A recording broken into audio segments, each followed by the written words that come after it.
Non-violence, persuasion, grâce. Alors ça, c'est très tordu, mais bougrement intelligent.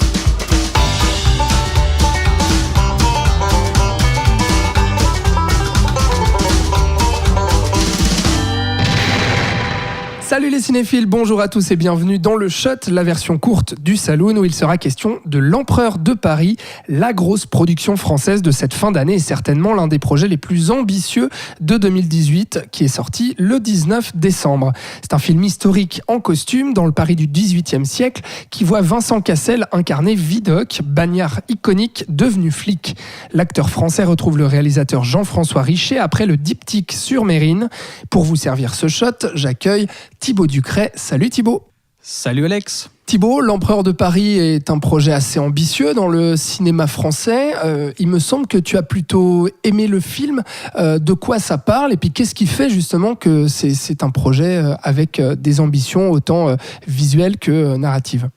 Déjà, de base, moi j'étais très curieux du projet parce que, comme tu l'as dit, Vidocq, c'est un vrai personnage historique. C'est donc un ancien bagnard qui est devenu indique pour la police, puis un véritable membre de la police de Paris. Sous Napoléon, donc ? Exactement, pendant l'Empire. Et finalement, c'est une vraie figure de l'imaginaire français. C'est un vrai héros français, si on veut, dans l'absolu, qui a été exploité à travers tout un tas d'œuvres, de romans, de séries télé et de films, évidemment. Et malheureusement, il y en a assez peu, en tout cas au cinéma, qui lui ont vraiment rendu justice, j'ai l'impression. Pour rappel, le dernier en date, c'est quand même le Vidocq de 2001, avec Gérard Depardieu et Guillaume Canet, réalisé par Pitof, qui a fait Catwoman, rappelons-le, et qui était une véritable catastrophe. Enfin, c'était très ambitieux. Le truc était écrit par Jean-Christophe Granger, donc l'auteur des Rivières pourpres. Ouais. Il y avait tout un tas de gens très intéressants derrière. Malheureusement, on a foutu Pitof à la réalisation, et c'est un des trucs les plus laids qu'on puisse voir, et c'était une catastrophe. Et même Gérard Depardieu n'arrivait pas à faire exister un Vidocq quelconque. Ouais. Donc moi, j'étais intéressant de voir ce projet-là, puisque pour le coup, on avait des gens compétents. On avait Jean-François Richet et Vincent Cassel, le duo, comme tu l'as rappelé, à l'origine du diptyque sur Jacques Mérine. Ouais. Qui était là aussi un film très ambitieux pour le cinéma français.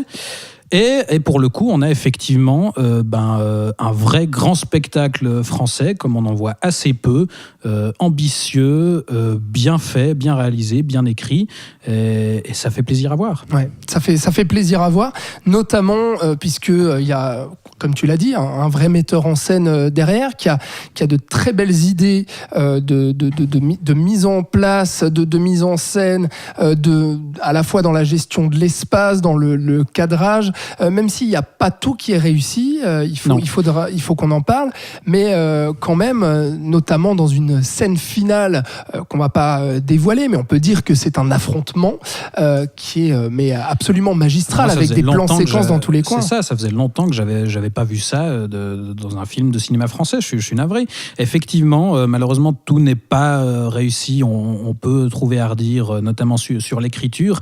Il y a une mise en place un peu laborieuse, je trouve, c'est-à-dire qu'on prend beaucoup de temps pour planter le décor. C'est un film aussi ambitieux dans sa peinture de l'époque, finalement. Il y a un souci du détail assez poussé, et du coup, on perd beaucoup de temps à présenter le Paris de l'époque, le quotidien. Et la prison, en fait. On commence dans la prison. On commence dans la prison, et ensuite Vidocq s'installe et vend des tapis. c'est véridique. Et finalement, les bases de l'intrigue, en fait, elles ne sont pas posées avant une demi-heure, finalement. Mais, passé cette demi-heure un peu longue, là, ça démarre, et on a un vrai film de justicier, finalement, puisque, comme je l'ai dit, Vidocq après avoir servi sa peine, va former ce qu'on appelle une brigade de sûreté. C'est en gros pour le service de police de Paris. Il va former un petit groupe comme ça, constitué d'anciens condamnés ou de parias, justement. Là, on a, par exemple, un pilier de bar ou un duc déchu. Tous des gens que l'Empire de l'époque rejette un petit peu. Aussi. Exactement, et qui sont un petit peu anachroniques. Et il va constituer comme ça ce groupe pour infiltrer et démanteler la pègre locale, puisque finalement, justement, ils ont des accointances dans ce milieu, ils peuvent plus facilement le pénétrer, et ils vont comme ça démanteler petit à petit la pègre du coin et devenir la cible à la fois des truands, mais aussi des vrais policiers. Et c'est ça qui est intéressant. Moi, il y a des moments où j'avais presque l'impression de voir finalement une espèce d'adaptation déguisée de Batman, où on a ce rapport entre la police, la corruption, la mafia et ces espèces de héros un petit peu entre les deux à la frontière, mais qui ne veulent pas justement sombrer justement du mauvais côté. Et il y a quelque chose de très intéressant à ce niveau-là, je trouve. Et Jean-François Richet fait aussi un film à la violence assez crue. Ça cogne, quoi. Et puis, on est vraiment là-dedans, dans le grand spectacle, à la fois dans la représentation de la violence et des affrontements. Là-dessus, je trouve le film assez réussi, notamment dans la scène dont j'ai parlé, mais il y en a d'autres où on ose quand même y aller, puis faire un film un peu badass aussi par moments. Ouais, là on retrouve le réalisateur de Mérine, c'est que effectivement on a un vrai anti-héros qui use de méthodes parfois discutables et qui va se retrouver plusieurs fois à devoir effectivement taper du poing, user du poing. Et il y a c'est effectivement un spectacle très généreux, parce qu'on propose, il y a plusieurs séquences d'action, il y a inévitablement effectivement cet affrontement final où là on se croirait presque dans un western aussi. Il y a une excellente, notamment sur cette scène, il y a une excellente musique de Marco Beltrami, qui est le compositeur. Qui est un compositeur à la base connu pour ses films d'horreur, mais qui a aussi fait pas mal de westerns. Et là, ça donne encore plus d'ampleur à la scène, pour le coup. Vincent Cassel, parlons-en, il est excellent dans le rôle Vincent de Cassel Vidocq. est juste mortel. on oublie facilement Depardieu. Et une des grosses qualités du film aussi, c'est son casting. Pour une Olga Kurilenko, qui est franchement pas terrible, qui joue une espèce de duchesse qui manigance un petit peu. Et bon, voilà, Kurilenko est jamais formidable. Mais on a, face à Cassel, on a un Denis Ménochet hyper massif dans un espèce de commissaire bourru qui se balade avec un bâton. On a un Denis Lavant extra en espèce de mafieux vicelard qui sniffe des herbes. Il y a vraiment une espèce de palette de personnages qui là aussi fait plaisir à voir. Fabrice Lucchini aussi. Fabrice Lucchini qui fait une petite apparition dans le personnage historique de Fouché aussi, et qui est qui incarne en gros un petit peu justement l'Empire. Alors on voit très brièvement Napoléon à la fin, à l'occasion d'une petite blague, mais pour le coup sinon c'est lui qui incarne un petit peu l'autorité. Tout à fait. Et justement c'est ça qui est intéressant aussi, c'est qu'au-delà du grand spectacle, en toile de fond on raconte aussi évidemment la France post-révolution, l'Empire de Napoléon, et c'est une œuvre pour moi assez complète. C'est pas, on dépasse, à la fois c'est très soucieux dans le souci historique, mais on dépasse le film en costume, film historique, le film en costume un peu plan-plan, et on propose du vrai grand spectacle. Moi je pense que le gros problème du film, je sais pas si tu as ressenti ça, mais tu l'as dit brièvement, c'est dans son écriture, dans son scénario, et notamment dans son nombre en fait de personnages secondaires qui est quand même immense. Tout ça pour caser aussi un gros casting, faire un peu la grosse production française avec beaucoup de personnages, beaucoup d'acteurs connus, etc. Mais finalement, on se perd un petit peu là-dedans et on va pas assez iconiser, je trouve, Vidocq et son rival qui est incarné, je me souviens plus le nom de cet acteur, qui joue finalement... J'ai un blanc aussi. Qui joue finalement en fait l'antagoniste du film, qui va le provoquer en duel. Et puis toute cette partie-là, moi je trouve, ne marche pas assez parce qu'il n'y a pas assez de montée en puissance pour amener à cet affrontement final.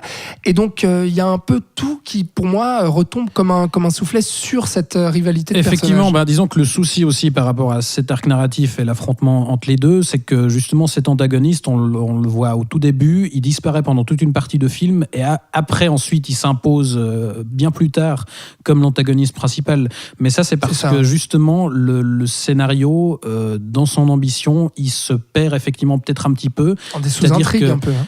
Disons qu'il y a vraiment la volonté d'une vraie fresque historique où justement on raconte un petit peu tout le développement de cette brigade et toute l'évolution de ce Paris, la guerre contre la pègre et comment on en arrive justement à ce final que je ne révélerai pas, mais le plan final est très très beau et dans ce qu'il évoque, je trouve très très fort aussi. Et du coup, voilà, il y a peut-être pas assez de 2 heures pour raconter tout ça, ou alors il aurait fallu trier un peu, je sais pas, mais effectivement il y a quelques sous-intrigues qui sont un petit peu négligées. Ouais, parce qu'il veut faire exister tous ces personnages, en fait, il veut leur donner un peu de la place, et du coup finalement parce qu'ils incarnent un peu tous certaines facettes de la société de l'époque, et du coup c'est très intéressant de les mettre en avant et de vouloir toutes les aborder, mais il y en a peut-être effectivement un peu beaucoup.